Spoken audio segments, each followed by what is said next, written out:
Hello, and welcome to Wednesdays with Willa. I am your host, Willa White, and this is my weekly podcast show that airs on Wednesday mornings at 10 a.m. Eastern on my Facebook page, Willa White Medium. And it also goes out on my YouTube channel, Willa White, which is the best place to view the archive videos of past shows, because this is year 9 of episodes of Wednesdays with Willa. So I have a treasure trove of wonderful discussions that I've had with great guests over the years relating to spiritualism, mediumship, healing, faith, family, and more. You can also view this on the Lilydale Assembly Facebook page and YouTube channel. And so lots of different places for you to tune in and enjoy. If you missed the live show, please watch on the replay. And of course, like, share, subscribe, all those great things so that I can keep giving this out to other people and having this educate others. I feel like this is something people are going to find years from now and really enjoy the insights from my special guests. And today I am thrilled to welcome back onto the show Dr. Brenda Hawkins. Thanks for being here today, Brenda. Thanks, Willa, and thanks for having me. Absolutely. Dr. Brenda Hawkins, for those of you who don't know who she is a retired psychologist and also registered Lilydale medium who is on sabbatical for this year. So this summer, she's not available for private readings, but you might see her out and about doing message work and things like that. But she's taking a bit of a sabbatical at this point. But it's so great that she's here with us again today. We've done great past shows. We've done things about managing emotional overwhelm, mediumship, and the stages of grief. I refer you back to that show if you are in a particular stage of grief or someone that you know is going through this, when it's appropriate for them to work through with a medium and also themselves in terms of receiving spirit contact. So that's a fantastic show, along with Grief and Hoarding. That was a wonderful show. And Spiritual Emergence was our last year one, where we talked about what it was like to start to have intuitive and mediumship experiences and what to do next in terms of mental and emotional health. So Brenda has brought us some wonderful scientific psychology, but also merged that so beautifully with the spiritual understanding. And she's back here today to talk about grief and resilience. So this is going to be another great show. Thanks, Willa. I've really been looking forward to it. Yes. And about grief, for those who may not have seen the earlier videos or who may not have thought of grief or may not be a student of grief, grief is a very natural thing. It's a universal experience that we all have in our lives. And a lot of people will think about grief just in terms of somebody passing. Okay. The thing is, with grief, we have it in all different parts of our lives. Okay. Maybe to a different extent, a different degree. It may be different circumstance, different feelings around it. It may affect us differently, but it does impact on us in all sorts of areas of life.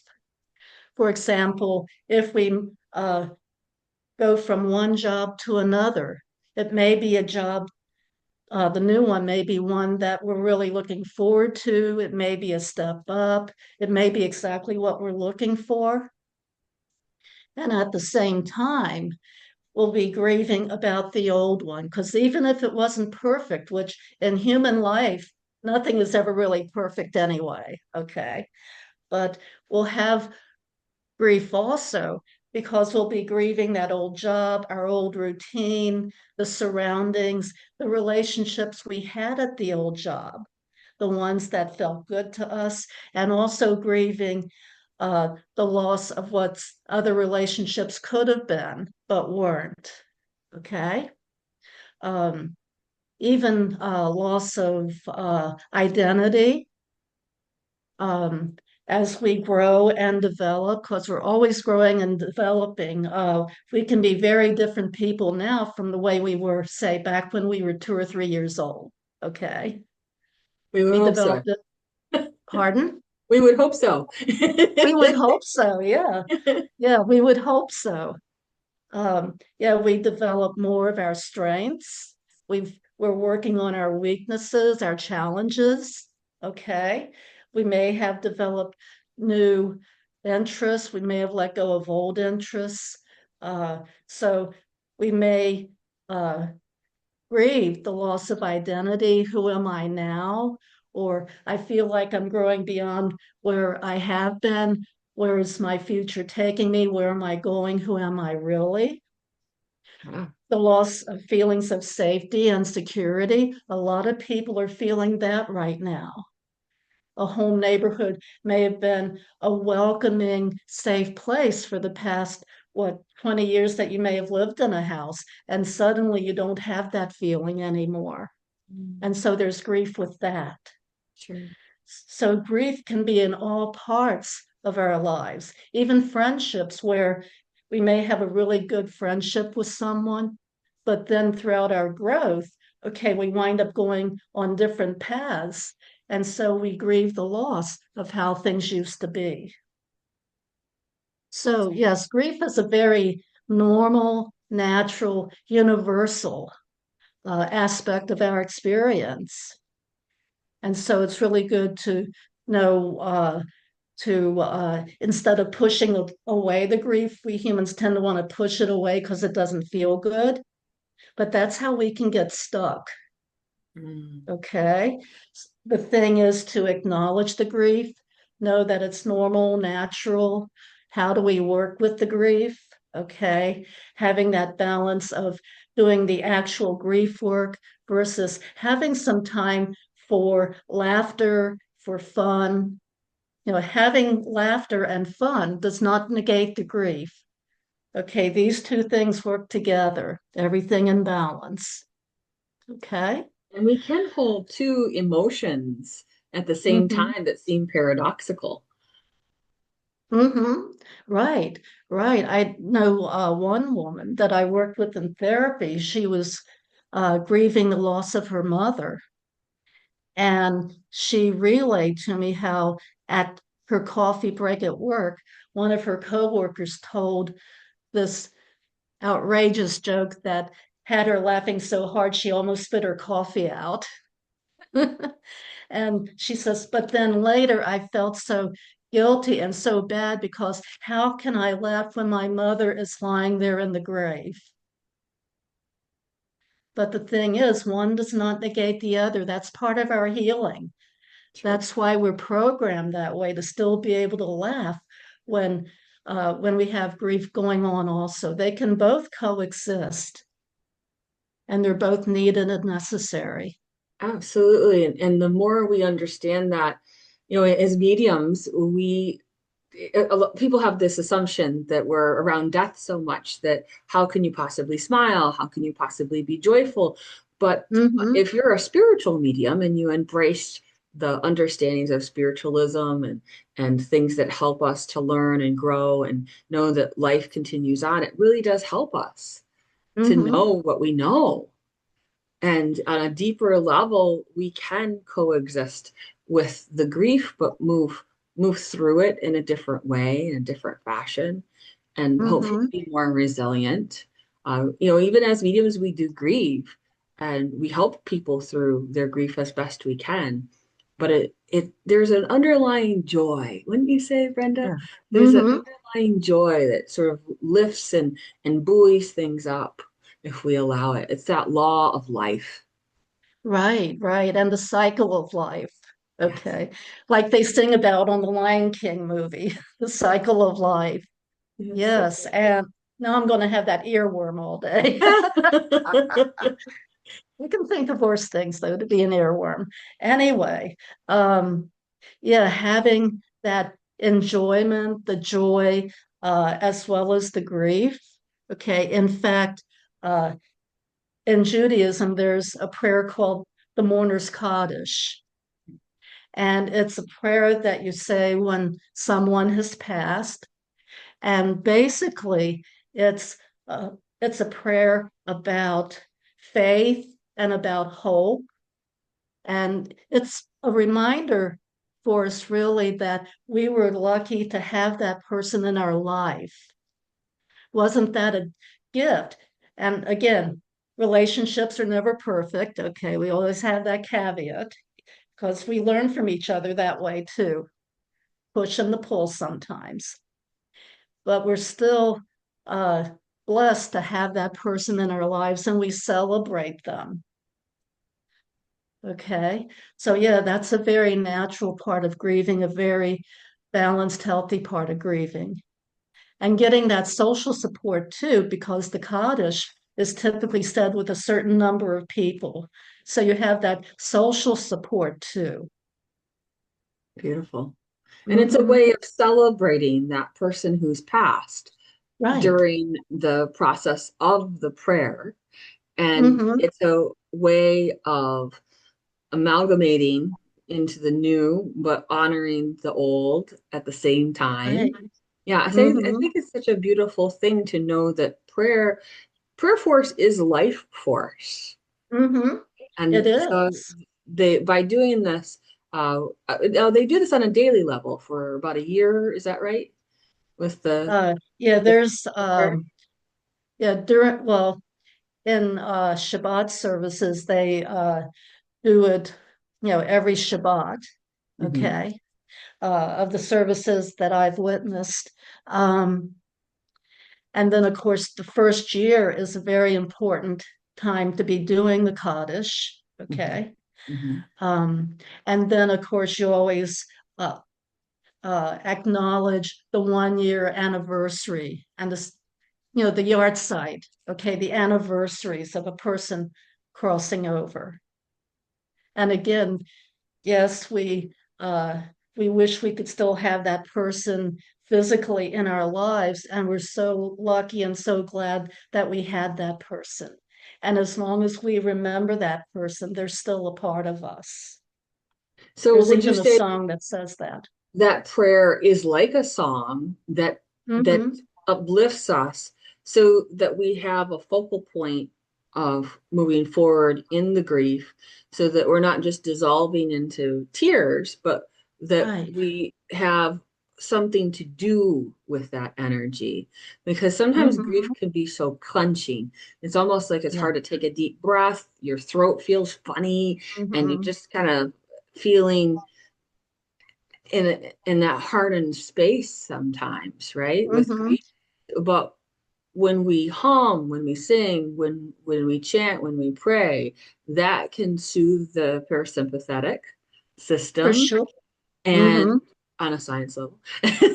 But it can also help us emotionally to translate through that grief and build Hmm.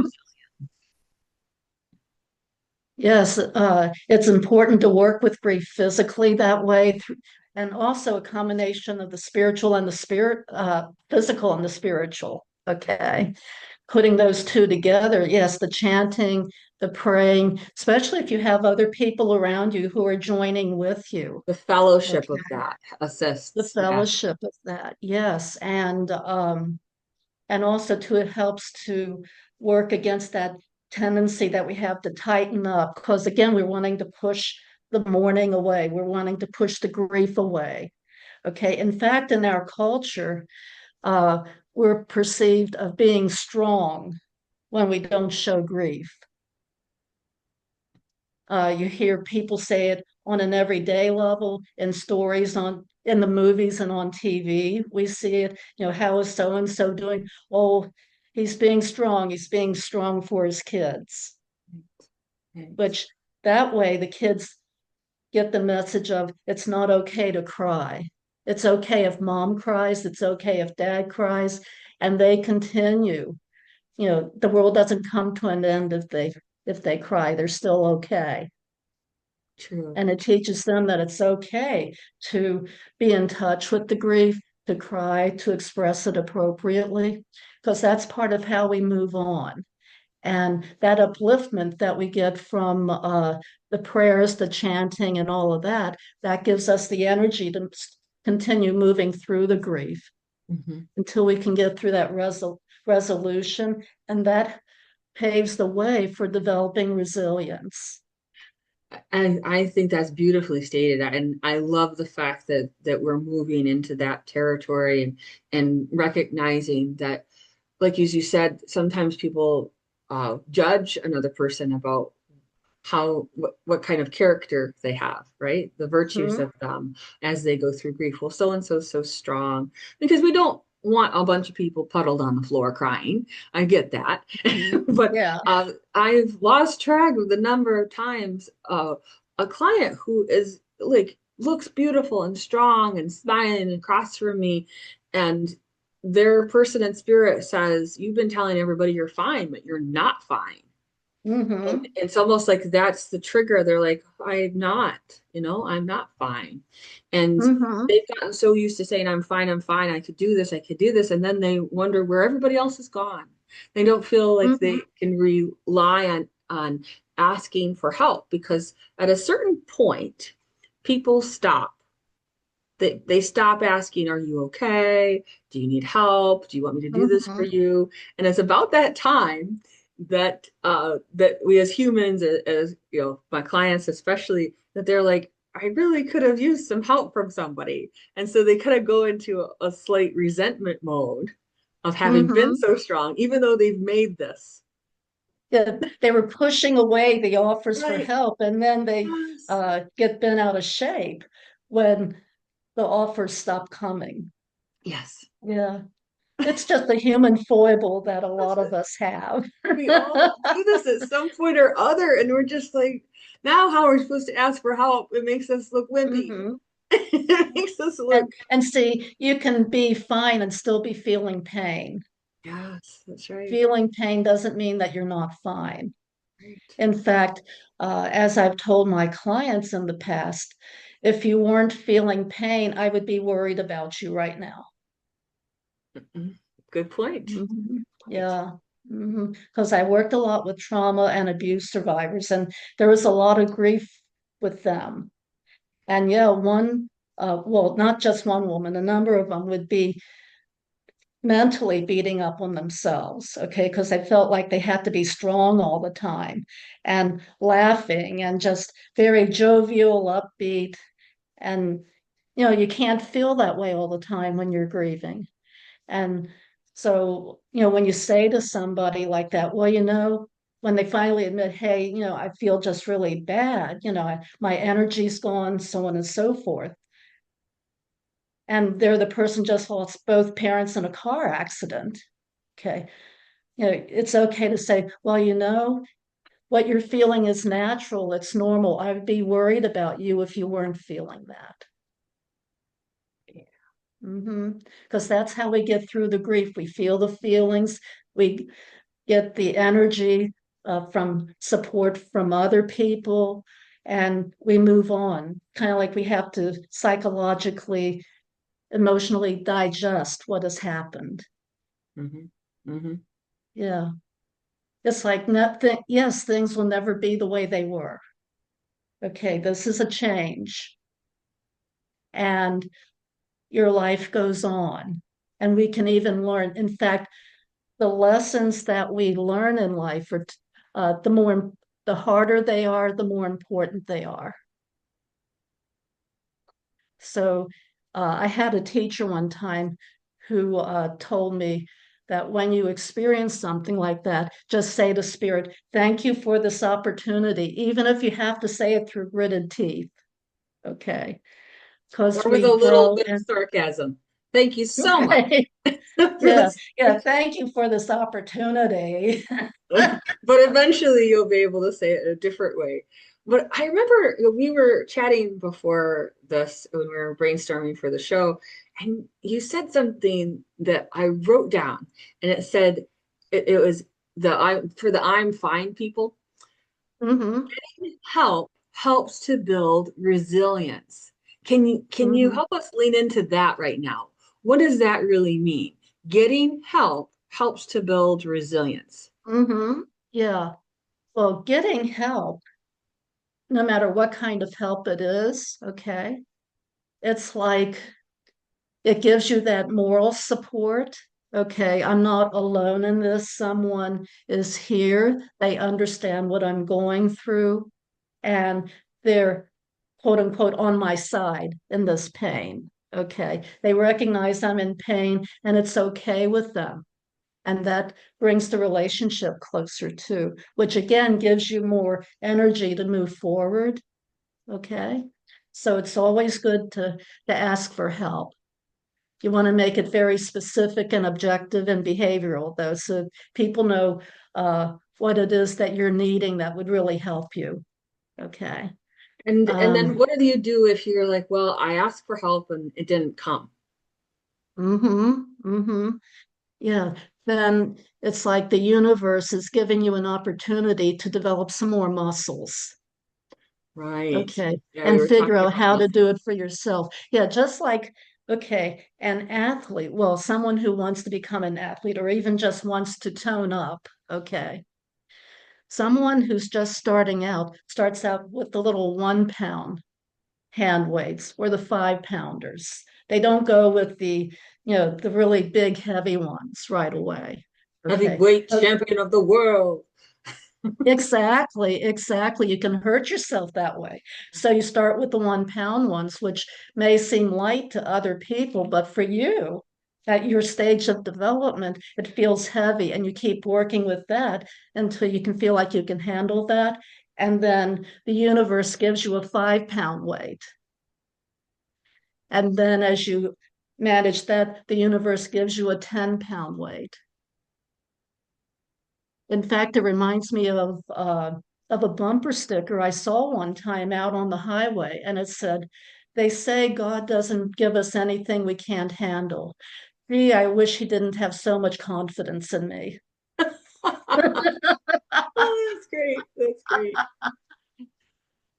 Yeah, Thanks for and I've being seen it on, confident in yeah, me. I've seen it on some t-shirts too. That's But cute. yeah, but it's like we have to remind ourselves, okay, spirit doesn't give us anything we can't handle. We may not know how to handle it right away, step one, step two, step three. We may have to feel our way through it, get resources if we can, even just someone that you can talk to, that you Mhm. feel safe with. Um, and who is accepting, non-judgmental, someone to talk to. If you have a big energetic dog, you physically don't have the strength to take the dog walkies. Okay. Get either a friend, a strong, tall friend, or get a professional dog walker to take the dog out for a few walks. Or the same is true of chores around the house. Mhm. Mhm. Give yourself that little bit of a break Yeah, because it sometimes does we take a need we lot of need to energy. insulate a little bit. Mhm. Hmm. A We need to cocoon. insulate. Yeah, we need to take in some energy. We need to rest a little. That's why it's called grief work. Hmm. Yeah, it takes energy. And so, yeah, we need that physical energy, the emotional energy, the spiritual energy. Hmm. Yeah, and staying connected with spirit. And sometimes it's hard to feel that when you're grieving and you feel like your insides are being pulled out. Hmm. Okay.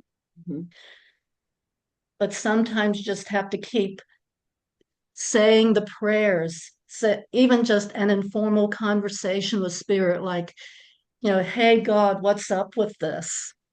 I'm Yeah. tired. And Yeah. keeping that conversation, that conscious linking with the divine really does Mhm. help. And Right. I reinforce that understanding, movement, like you were talking about earlier, that movement actually helps us reinforce life. Every Hmm. time we do shift purposefully, all these amazing hormones, all of these amazing things happen within our muscles Right. that actually then help us on an energetic, spiritual level and physical Mhm. level to proceed productively in our lives. So, yes, there's a time to cocoon, but then there's a time to say, okay, now I'm going to get up, I'm going to purposefully move, because as long as I'm stagnating, there's that, I think for most people, they have to understand the difference between when they're stagnating and when Mhm. they're cocooning, because that's a um, that's a distinction that some people get blurry about. Do you think you could Hmm. explain a bit more to people? Maybe you have better terms than that too. Hmm. Yeah. Okay. When you're working with grief, okay, there's a time and a place for everything. Okay. Like they say in that song by the Birds, turn, turn, turn, a time and a place for everything. Okay. And for everything, there's a purpose. Okay. Hmm. So, yes, there's a time when we need to just curl up with our blankies and some tea and watch some old black and white 1940s movies on TV. Yes. Okay. Or something super silly or Carol Burnett, something like that. Something that's fun and uplifting, something light. Okay. And then there's a time for going out, being around people. For example, if you have a friend, let's say you've been sitting curled up watching the tube, and a friend calls you and says, "Hey, you want to come over to my house and have a cup of coffee?" Of course, she's not asking if you need to drink coffee because you've got coffee at home. What she's saying is, "Hey, I know you're going through a hard time. I'd like to be with you." And so a good balance would be to say, okay, yes, I'll come over. Maybe not for a long time, just a little short visit, because you can place those boundaries there. Because you may not have energy for a full hour visit, maybe just 20 minutes. That's right. Okay. I think that's an Yeah. excellent point because when people are going through grief, sometimes they alternate between being very shut down and then also being very hypersensitive. So when Mm-hmm. they're around other people, sometimes they're just like rubbed raw very quickly, very easily. Mm-hmm. And it's even in situations they wouldn't normally have felt were overwhelming. So I think Mm-hmm. having some of those time parameters are really helpful when you're dealing with the hypersensitivity or you're trying to deal with reentry into a world that doesn't have your person in it anymore, Mm-hmm. doesn't have Right. that identity that you had anymore because of Mm-hmm. it. So be gentle with yourself and maybe set some things up, but don't recoil too much into social anxiety. Mm-hmm. we, we, Right. we want to at least, put a toe in the water and maybe out to your Mm-hmm. knee and just as best you Yeah. can ease into some of these things to so that you don't just become one big nerve. Hmm. Yeah, because you see, when we have a loss and we're feeling that grief, it's kind of like to use an analogy, we have a bruise, and like say if we have a bruise on our arm, okay, if we touch it just at least a little bit, it may hurt. If that bruise wasn't there, it wouldn't matter. Okay, we wouldn't feel any pain, but the bruise, okay, the grief is a bruise, okay. And so, yeah, we will be sensitive to things. So that's why it's so important too. Like, say, for example, the cup of coffee. It's important to be around people who are accepting, okay, unconditionally accepting, non-judgmental, who can accept your boundaries around the time. And you can just be where you're at with them. If you want to laugh, that's okay. If you want to cry or talk about old memories, that's okay too. Right. Right. Yeah. It'd be Someone very who, healing to have that for a little while to to not feel that you're so burdened by it alone. mhm, Because I exactly. see this so often with in families. Some families they are in grief and they scatter to the four winds and they go and cry in their own little corners. And then some Hmm. families are very much like, I love you. Let's get this through together. And they're just like in a kumbaya space, if you Uh-huh. will, about this. So not everybody has the equalizer in this. And so it's good to know where we need to develop the friendships, the other supports that are Hmm. there for us, be it through modes of counseling or through friendships where we have that emotional support through those journeys, or through a relationship with the divine, the God Hmm. source of all, and really feeling the the peace that can come over you when you've let that in daily. Exactly. Exactly. And one thing that occurs to me as we're talking about it is even if grief isn't going on, it's important to develop kind of like, I'll call it a resilience bank. Ooh, let's Okay. talk about resilience bank. Yeah. Okay. That's where you have good times with people and nothing really is going on, or there's something, excuse me, to celebrate. For example, I know a woman who lost her entire family in the Holocaust. Okay, her family was at Auschwitz and Bergen-Belsen, and only her parents survived. They escaped, and so what she does is every occasion. Every time you can celebrate something, she celebrates it. She gets people together. Somebody could uh, could have bought a new house or finally did the artwork that they were wanting to do or read the book they were wanting to read. Everything you celebrate, it gather people together and you celebrate. So you build up inside of yourself a whole bunch of experiences of good times, having people together, supportive people, and laughing and talking together. See, that So to that's what me I call, is a definition of thriving, not just surviving. yeah, that's There's a thriving. victorious feeling because of the celebration. Yeah, you grow through the loss. You know, you get through it and you grow through it, and then and you develop resilience by doing that. Okay. You develop your friendships, relationships, and then you go on to have good times together.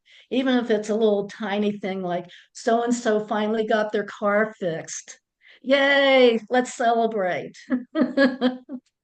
It doesn't have to be a big deal. What's important is getting the people together and celebrating. Yeah, Hmm. having that social support is important, and being willing to celebrate is the other part Yeah, of that. You almost have exactly. to tell yourself, I feel willing to let this abundance of love flow Hmm.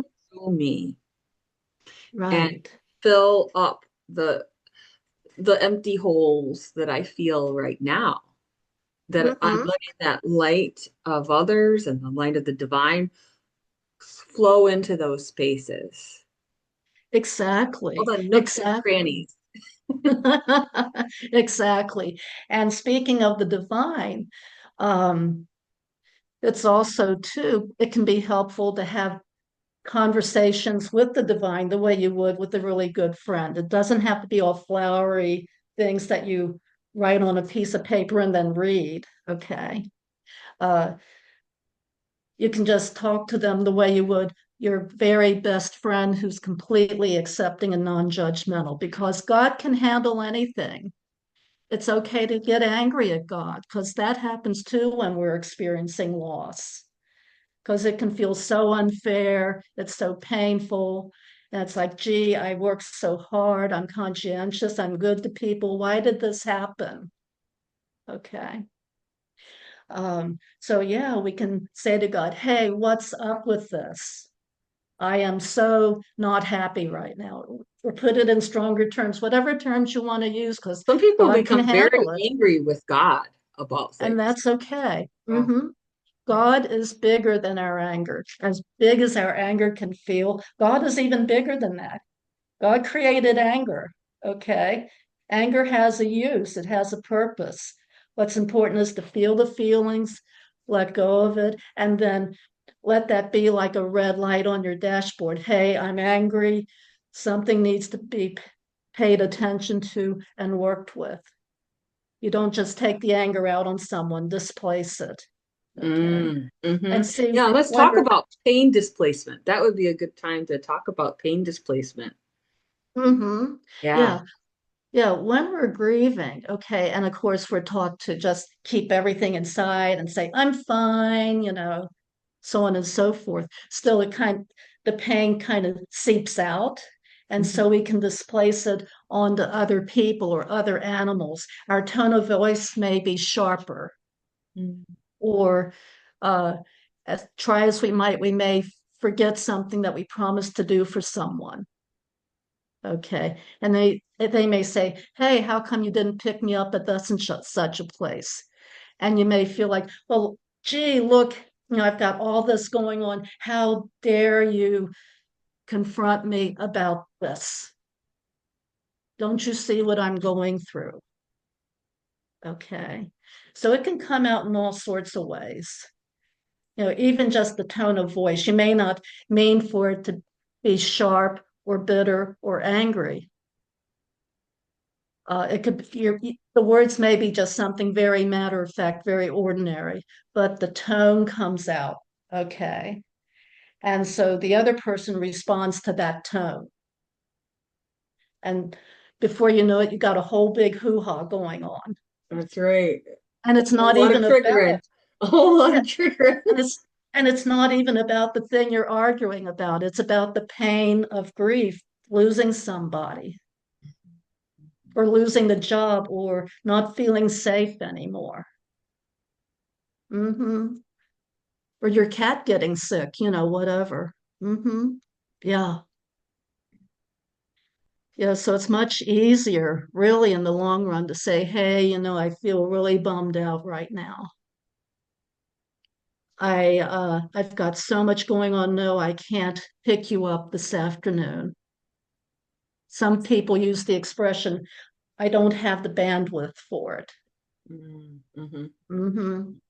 Yeah. So it's okay to, again, to set limits and boundaries instead of letting the pain, the anger that comes from pain, seep out and get laid on someone who just happened to be there. Hmm. Yeah, there Yeah. is a responsibility we have for our words and our deeds. And it's hard when we're going through emotional times. The executive functioning might not be there Hmm. because Right. they're just sort of in a raw nerve place. There's stuff that they've been tamping down, and now it's thundering out like lava from the volcano. And with great power comes great responsibility. We Hmm. don't want the destruction to happen in other areas of a life. And Yeah. so, in this discussion of grief and resilience, resilience means having self-awareness Hmm.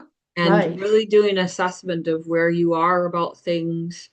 And there's a place for gentleness for yourself and Hmm. others, but there's also, Right. wouldn't you say there's almost like a firmness? You kind of almost have to take yourself in hand and say, this, I'm going to focus on my next step. Just going to focus Hmm. on that right now. And Yeah. then I can try to get to the next step. And then I can get Hmm. to the next step. So, how do you decide in this understanding of resilience? How do you decide what the next step is? Hmm. You'll feel it.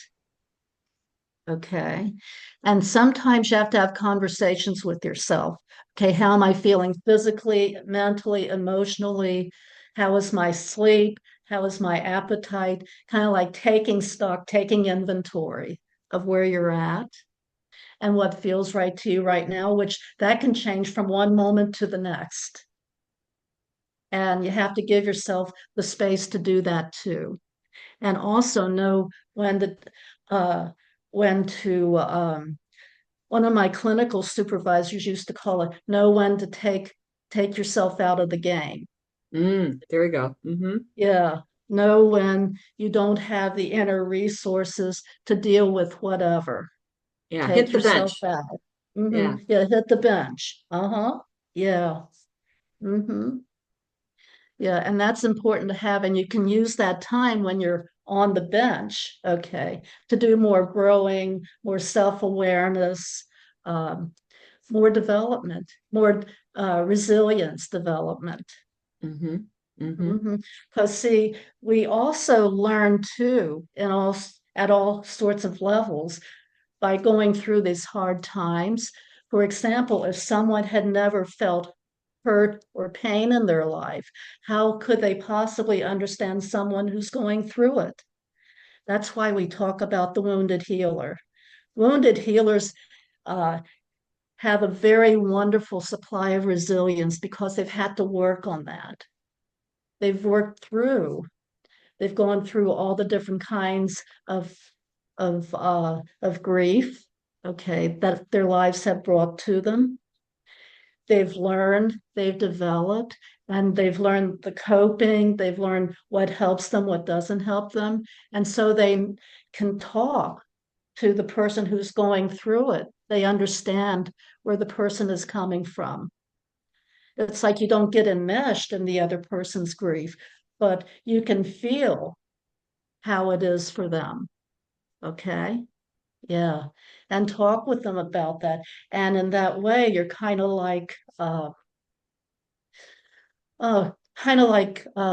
these guides back out in the Old West where they would lead a party of families through a certain forest area. You know the path. And so you give them that space to go along the path because you know the path. You know where the bears are, you know where the birds are to enjoy. Um, you know where the sticky bushes are. Okay. So You know yeah, where the obstacles are on the course. exactly, exactly. And so since you have that knowledge, then they can go along their path. You're not picking them up and carrying them along the path. You're helping them to get through the path. Mm-hmm. Mm-hmm. hmm That's Yeah, very, it reminds me of Pilgrim's Progress, which is that wonderful book, and right. the different sequences of things that uh, the character goes through in recognizing the spiritual path and how to stay on it and how to, the things that take us off in the distraction mode. But when we go back to the spiritual centering, that will guide us through that with light and love. And hmm I feel what you're saying deeply because it's not that you can necessarily avoid all pain, but you can choose, by your actions and your reactions, how you're going to evolve in life. And so hmm we're very much engaging with life. There's an active participation in life when you're wanting to use that resilience as you're traversing the the territory of grief. We're not just hmm passive victims in the world. Yeah. Well, we can be resilient grievers that are taking steps daily to manage that, setting small, daily, realistic goals, right? So hmm that we can cultivate physical, emotional, mental, and spiritual health, and hmm taking a walk, getting your yas out, going back to nature, having those moments of connection and in the deeper energetic field really do help us. But hmm I think it does come down to choice. It's that law of Yeah. choice, spiritual natural law of choice. We're choosing to move forward. We're choosing hmm to connect with others. We're choosing to communicate our feelings and to foster that resilience. It's a choice at hmm basic level, wouldn't you say?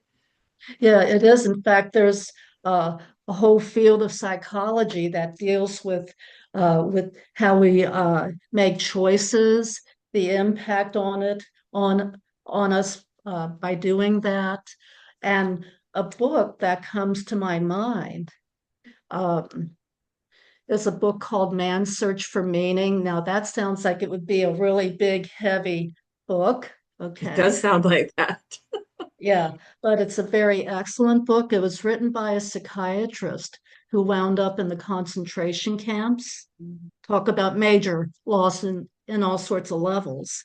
And they had even burned all of his work and made him watch. Yeah. And so anyway, he was there in the concentration camp, and he was, of course, being a psychiatrist, he was observing human behavior.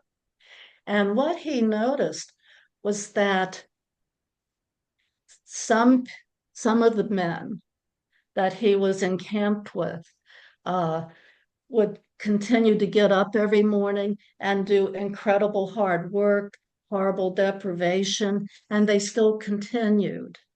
Okay. Whereas he would see other men who would literally lie down and die. Yeah. And so he started talking to the different people, finding out how they were dealing with everything. And what he saw was that there was a pattern that the men who had chosen their attitude, they figured, well, they had no control over their physical environment or what happened to them, but they could control what happened inside their heads. They Mm-hmm. weren't going to give the Nazis free rent in their head. Okay. So, and they knew that on the planet, there's a beginning, a middle, and an end to everything. We may not know when those are, okay, but there is a beginning, middle, and end. So they just focused on that, thought about their families, even though they didn't know where they were. They would just hope and pray for the best for them. Okay. And they would just take one day at a time, which interestingly enough is part of the 12-step program, taking one day at a time. And so those were the men who continued to live, whereas the other men who, and he said they literally lay down and died, they had given up hope. They were Mm-hmm. seeing this as stretching into infinity, the hardship. It Wow. was just too much. It was too overwhelming. Even taking a breath was too hard. And so, yeah, we can do a lot inside of our heads. Wow. What an Hmm. example, Brenda. Wow, that just brings it really home. Wow. And that Hmm. reinforces that resilience is not necessarily a trait. It's a Hmm. skill. It's a choice Yeah, we make. It's something we can cultivate and we can develop learn it. over time. And even in the face of immense loss and trauma, Hmm. by just focusing on those little small daily things and, you know, trying to be mindful in Yeah. our Hmm. movements. And no matter what happens, even if you get to a place of great spiritual understanding, you're going to have to chop wood and carry water. So, of course, you're going to have to chop wood and carry water when you're feeling in that lower mind and Hmm. surrounded Yeah. by people of lower mind. We have to be aware of choosing the higher mind. Right. Hmm. Oh, wow. Yeah. What an amazing example, Brenda. Whew. Yeah. And it's actually a short book. It's written very conversationally. Viktor Frankl is the name of the author, and I highly recommend people read it. Mm, It was part of a reading list. I had an upper level theories of psychotherapy class that I was teaching at the college. And so the students could pick whatever book they felt drawn to. And this one woman picked up Viktor Frankl's Man's Search for Meaning. And when she got up to the class to give her report on it, she started out by just holding the book up in front of her like that. And she says, "You guys got to read this. You guys got to read this." And her voice started to break. She says, "It'll change your life. You guys got to read this." And of course, that got everybody's attention. What? Yeah. Mm-hmm. So that's how much of an impact. she had a deep emotional response and recognition Mm-hmm. of truth that she had read in that book. And Exactly. she saw that as a gift. She saw it as a gift, and it also gave her uh, cognitive tools, mental tools to work with also. And I Mm, didn't know what her own personal history was as a professor. That would have been inappropriate for me because they weren't my clients or patients. These were my right. students. Okay. But it sounds like it had a really uh, impactful contribution to make to her. And Hmm. so, yeah, I recommend it to people highly. Yeah, that sounds a Yeah. great book. I know I found a really neat one by Earl Grolman, Grollam, and it's Uh-huh. Living When a Loved One Has Died. And it's a Hmm. pocket-sized one too, and Uh-huh. it's a, you know, people go through all those stages of grief, but sometimes they're not knowing how to handle that cohesively. And he's a rabbi and a grief counselor. That's, Hmm. that's what he specialized in. And he wrote that book as a gentle guidance to get through those stages of shock and suffering and recovery, and how to Right. emphasize healing on that personal journey and in relationship with with the person who's passed even. So Hmm. yeah, so there's so Right. many wonderful books, but I love that one, Are. that story you just told us. That really resonates. And Yeah, it's and the a great second half of example. his the second half of his book talks about logotherapy, which is what he called the concepts that he had discovered, Hmm. and he puts it out so that you can use them. Beautiful. Yeah. And So, what a yeah, resource. So like even though he had all this work burned in front of him, yeah, in this process, a whole nother uh, work was inspired. exactly. Exactly. He could have taken it as, oh, I no longer exist. My identity has been negated. I'm in Right. this concentration camp. There's no hope. I'll be lucky if I live another day. But instead, he started looking for patterns of human behavior. He started kind of like keeping a notebook in his head of Yeah. everything that he was observing.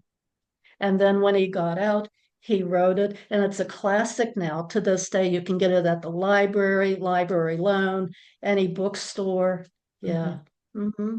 What a great So, book. yeah, it just shows that no matter what happens, because to me at least, that kind of existence, being in a concentration camp or one of the death camps, it's like it's hard to think of something worse than that.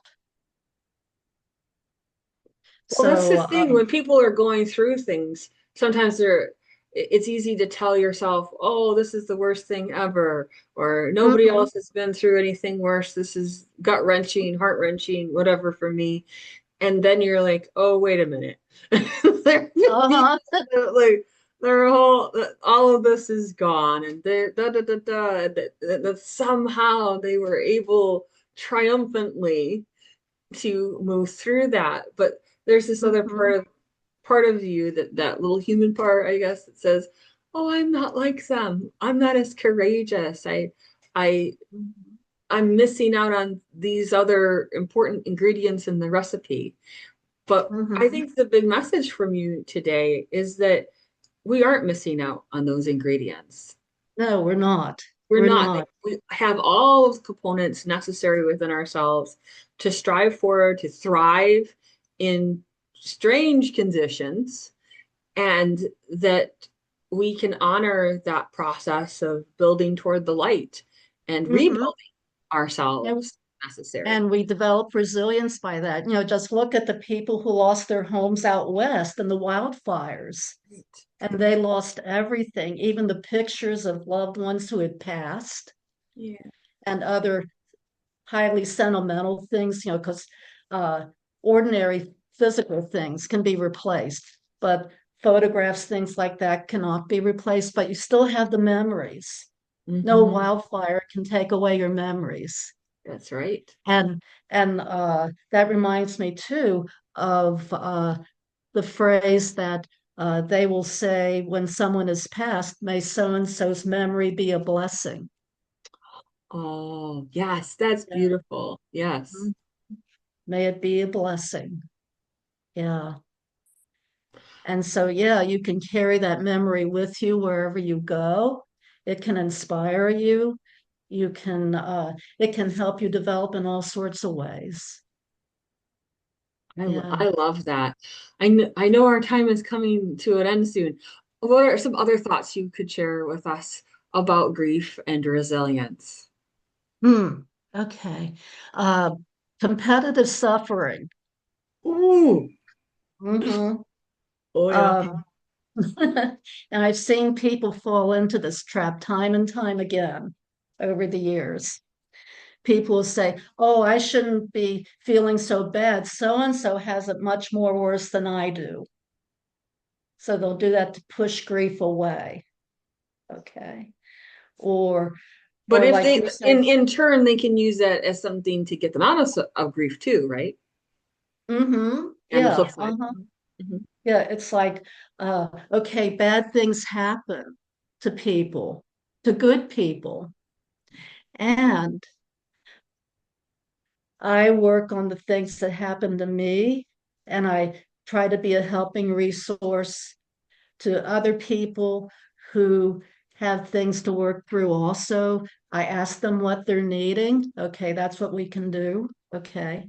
And then those people have their things that they work on. You don't want to compare yours to someone else's. It's Mm. always good to look at what the hard times other people have had to learn how they got through it, like with Man's Search for Meaning. So you can learn and develop and become more resilient. But you don't want to compare to judge and say, well, this one is worse than that one, or um, or woe is me, I have the worst situation in the whole world.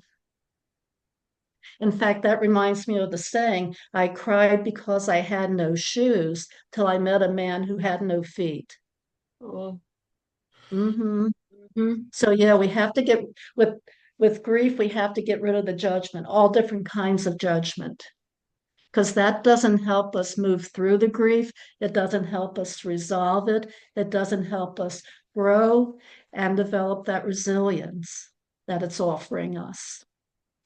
Resilience is kind of the flip side of grief. If we visualize a coin and grief is on one side, resilience is on the other, two sides of the same coin. So, yeah, I just wanted to mention competitive suffering because I see Yes. a lot of people fall into that trap. It's easy enough to do. It's easy enough hmm to do. It And sure and is. sometimes we'll say, well, I'm grieving more than so and so. They're hardly affected. Well, you don't necessarily know that. That's right. You don't know what's going on with someone else. Mhm. Just like when we're driving on the road, and I've seen this happen with people driving down the road and somebody cuts you off. And it's like the driver who's been cut off says, "Oh, that blankety blankety blank blank, he doesn't care about anybody except himself," and starts nurturing that anger. And it's probably displaced anger. Okay. Right, right. And they don't know. The driver doesn't know that the person who cut him off may have just found out that his whole family died in a house fire. And he's just trying to get to where he needs to go to take care of things and misjudge the distance, which is natural to do. Mm-hmm. Mm-hmm. Yeah. So, yeah, we never know what's going on with someone else And what they're juggling in life. Yeah. and what they're juggling. And so that calls on us to have compassion and empathy for everybody. Okay, because we don't know what's going on inside them. And that in turn helps us to develop even more resilience. Yeah, I think that compassion is a very necessary component for ourselves and others in building that resilience and building those muscles Right. to deal with the vagaries of life, and so that hmm we can decide how we're going to proceed positively as we go forward. And just a quick note, sometimes people, they may be missing a person, but they also may be missing the habit of them. If they hmm were used to sharing their life with them or always talking on the phone with them every day, or, this is the holiday that, always made sure we were together, or all of the different things that are the habits that we have based hmm with a person. In terms of building resilience through those things, it's taking a moment to honor them, but knowing that they want us to remember the beautiful parts, not in I want to cry every little time I think about it, but in a way of, I'm so grateful I had that time with them, that we did Right. build these memories. And I know that my loved one would not want me to be in a state of mired down grief. They want me to be experiencing joy because that's the vibrational frequency that they always Hmm. tried to bring forward. So I think there's in building resilience, it's the remembering the good of the relationship and who you were and vibrating at that again. Right, right. Kind of like being thankful for having had that person in your life, The or gratitude, that job, or that house, or right? that pet. Okay. Because while we're talking about grief from someone passing, it also applies to all these other life situations True. too. Yeah, just, acknowledging the good that we got from that, how we learned from that, how we developed, and feeling the feelings, and then moving on and developing resilience from that. We grow There's strong. a really cool Helen Keller quote that I'll share with people right now. And the quote is, "What we have once enjoyed deeply, we can never lose. All that we love deeply becomes a part of us." Hmm. Wonderful. So well put. Yeah. So So we can well put. access that again. Sometimes it's about reaccessing those places, even though they're maybe so tied to a certain individual. But once those have been tapped into, we can tap into those again with others if we so wish, and with ourselves and with the divine, and that we have many Mhm. more options and the amazing potential that is before us if we but let that loose and let that light out and in. Mhm. Yeah. Wonderful. Beautifully put. Thank Yeah. you. Thank you. Any last things? I know we should close for our episode, but this has been wonderful, Brenda. Thank you. Thank you. Yes, that's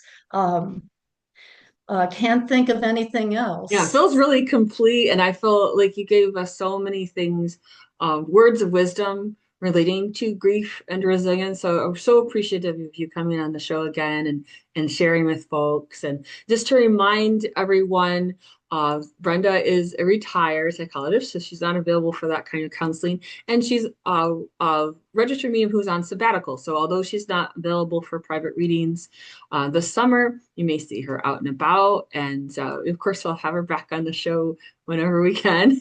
And look back at the past episodes that I've had with Dr. Brenda Hawkins. Some of you may need to view that past episode of mediumship and the stages of grief, managing emotional overwhelm. We also did one on grief and hoarding and spiritual emergence. And I'm so grateful that she comes in with the real emotional and mental grounding for everyone. And I really hope people enjoy. Please let us know that you enjoyed this episode and that you're so thankful for Dr. Brenda Hawkins for being here today. And we'll look forward to another great show next week, same time, same place, on Wednesdays with Willa here on Willa White Medium, and also my YouTube channel, Willa White. All right. And Thank you, thanks for Brenda. having me. Bye. Oh, yes. Thank you. Bye, everyone.